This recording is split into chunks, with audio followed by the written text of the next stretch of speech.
Donc l'idée de François Bayrou, c'est de dire, bah, c'est simple, on va essayer de faire travailler les autres ensemble. Et en plus, on va s'appuyer sur un certain nombre d'acteurs civils, qui connaissent sûrement beaucoup mieux la société que les gens dans les ministères ou dans les cabinets ministériels, parce qu'ils ont la connaissance du terrain, ils ont la connaissance thématique, au moins la pratique des choses et l'expérience du terrain, alors que souvent dans les ministères, ils ont plus la connaissance juridique, la connaissance de comment il faut écrire la loi, mais ils n'ont pas forcément connaissance des problèmes des Français.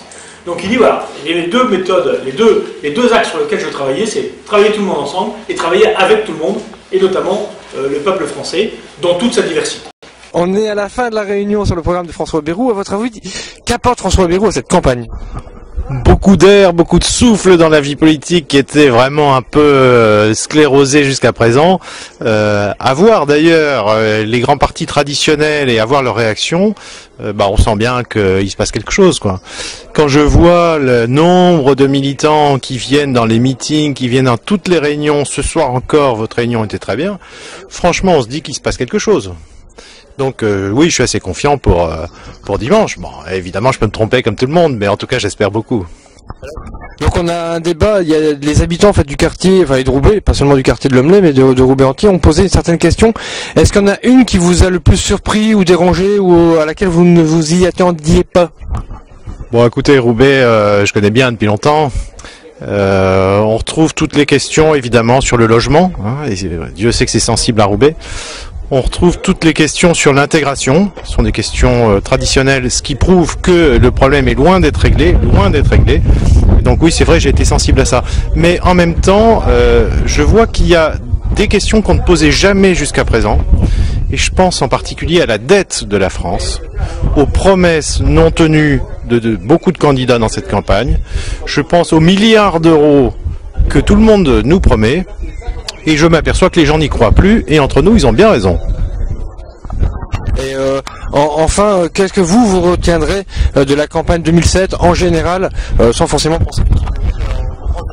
Je trouve que ça a beaucoup mobilisé, beaucoup intéressé. Il y a du monde, on a fait de nombreuses réunions, j'ai participé à beaucoup de débats. À chaque fois, il y a du monde. Donc, quel que soit le résultat, c'est bon pour la démocratie. C'est bien que les Français prennent leur destin en main et en charge. Et c'est bien aussi qu'ils remettent un peu en question toutes les structures traditionnelles, les vieilles recettes qu'on connaît par cœur. Je rappelle quand même qu'on a vécu 7 alternances successives depuis à peu près 25 ans.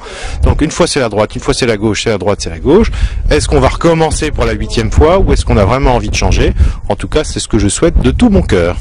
Bon, merci bien. Merci. Au revoir. François Bayrou a été pendant 20 ans le secrétaire d'André Léjean au parti qui à l'époque s'appelait le CDS avant la création de l'EDF.